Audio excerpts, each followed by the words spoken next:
Punta po tayo sa balitang entertainment. Umaasa si pambansang grung-grung at Korean super idol Sandara Park na magkakaproyekto sila ni Batang Quiapo star Coco Martin. Aba, pwede.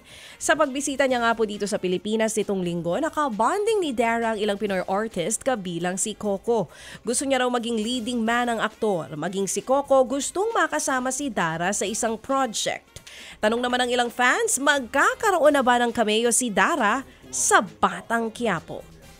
Samantala, nagsama-sama ang malalaking artista sa birthday celebration ng dating kapamilya talent agency head na si Mr. Johnny Manahan.